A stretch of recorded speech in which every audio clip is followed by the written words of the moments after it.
اعوذ باللہ من الشیطان الرجیم بسم اللہ الرحمن الرحیم قد افلح المؤمنون الذین هم فی صلاتهم خاشعون۔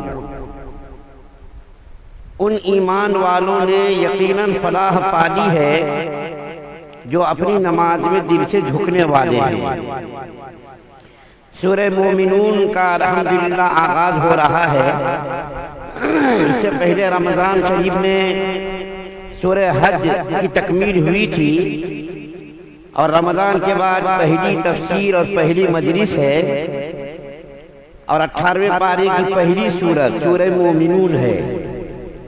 اس سورت کے اندر 118 آیات ہیں اور 6 رکوع ہیں، اور یہ سورہ شریفہ بھی مکے میں نازل ہوئی ہے، اور مکی زندگی میں بھی درمیانی زمانے میں نازل ہوئی ہے۔ یعنی نبی کریم صلی اللہ علیہ وسلم کا مکی زندگی 13 سالہ زندگی پر مشتمل ہے، تو ان 13 سالوں میں درمیانی مدت میں یہ سورت نازل ہوئی ہے۔ اس سورت کے شروع میں اللہ تعالیٰ نے اللہ تعالیٰ نے وہ بنیادی صفات ذکر فرمائی ہیں جو مسلمانوں میں پائی جانی چاہیے۔ اس سورت کے آغاز میں جو 10 آیات ہیں، ان آیتوں میں اللہ تعالیٰ نے وہ بنیادی چیزیں بیان فرمائی ہیں جو ہر مسلمان کے اندر ہونا لازمی ہے۔ چنانچہ حدیث شریف کے اندر آتا ہے، مسند شریف کی روایت ہے، حضرت عمر فاروق رضی اللہ تعالیٰ عنہ بیان فرماتے ہیں کہ نبی کریم صلی اللہ علیہ وسلم کے اوپر جب وحی نازل ہوتی تھی تو نبی کریم صلی اللہ علیہ وسلم کی عجیب و غریب کیفیت ہو جاتی تھی۔ نبی کریم صلی اللہ علیہ وسلم کپڑا ڈھانک کر بیٹھ جاتے تھے، سر جھکا کر کے، اور وحی الہی کا بوجھ ایسا ہوتا تھا کہ سخت سردی کے زمانے میں نبی کریم صلی اللہ علیہ وسلم کی پیشانی مبارک سے پسینے کے قطرات ٹپکتے تھے۔ تو حضرت عمر فاروق رضی اللہ تعالیٰ عنہ کہتے ہیں کہ نبی کریم صلی اللہ علیہ وسلم کے اوپر ایک مرتبہ وحی کا نزول ہونے لگا، تو ہم صحابہ کرام بیٹھ گئے کہ وحی کیا نازل ہوتی ہے اور اللہ تعالیٰ کی طرف سے کیا حکم آتا ہے۔ صحابہ کرام تو بڑے حریص تھے نا، وہ اس انتظار میں رہتے تھے کہ اللہ کی طرف سے کون سا حکم نازل ہوتا ہے کہ ہم ان حکموں پر عمل کر کے اپنے درجات کو بڑھا سکیں، اپنے درجات کو بلند کر سکیں۔ تو وحی کا جو ایک طریقہ تھا، نبی کریم صلی اللہ علیہ وسلم کے اوپر مختلف طریقوں سے وحی نازل ہوتی تھی۔ ایک طریقہ تو یہ تھا کہ بیٹھنے والوں کو ایسا معلوم ہوتا تھا کہ شہد کی مکھیاں جو بھن بھناٹ کی آواز آتی ہے شہد مکھیوں کی، اسی طریقے سے ایک وحی جب نازل ہوتی تھی شہد کی مکھیوں کی بھن بھناہٹ کی طرح آواز آتی تھی۔ تو حضرت عمر فاروق رضی اللہ تعالیٰ عنہ کہتے ہیں کہ ہم لوگ انتظار میں بیٹھ گئے کہ وحی الہی کیا آتی ہے، اس کے اندر کیا حکم ہوتا ہے، ہم سنیں گے اور سن کر کے اس کے اوپر عمل کرنے کی کوشش کریں گے۔ جب وحی کی کیفیت ختم ہو گئی اور نبی کریم صلی اللہ علیہ وسلم اپنی اصلی حالت پر آ گئے، تو نبی کریم صلی اللہ علیہ وسلم نے قبلے کی طرف رخ کیا، اور رخ کر کے آپ نے دعا مانگی، جو حدیث شریف کے اندر وہ دعا منقول ہے، بڑی لمبی دعا ہے، اور اللہ کے رسول صلی اللہ علیہ وسلم نے فرمایا کہ جو مسلمان ان 10 آیتوں کو ان 10 آیتوں کے اندر بیان کردہ چیزوں کو اپنے اندر پیدا کر لے، ان صفات کو، ان خوبیوں کو، ان کمالات کو، اس کے اوپر جنت لازم ہو جائے گی۔ 10 آیتوں میں جو باتیں بیان کی گئی ہیں، ان باتوں کو جو مسلمان اپنے اندر پیدا کر لے اور ان باتوں کو پیدا کر کے مسلمان اس کے اوپر عمل کر لے، اس کے لیے جنت لازم ہو جائے گی۔ اسی طریقے سے نسائی شریف کی روایت ہے کہ ایک صحابی نے حضرت عائشہ رضی اللہ تعالی عنہا سے دریافت کیا کہ رسول اللہ صلی اللہ علیہ وسلم کے صفات کیا تھے، اخلاق اور کمالات کیا تھے، تو حضرت عائشہ رضی اللہ تعالی عنہا نے انہی 10 آیتوں کی، جو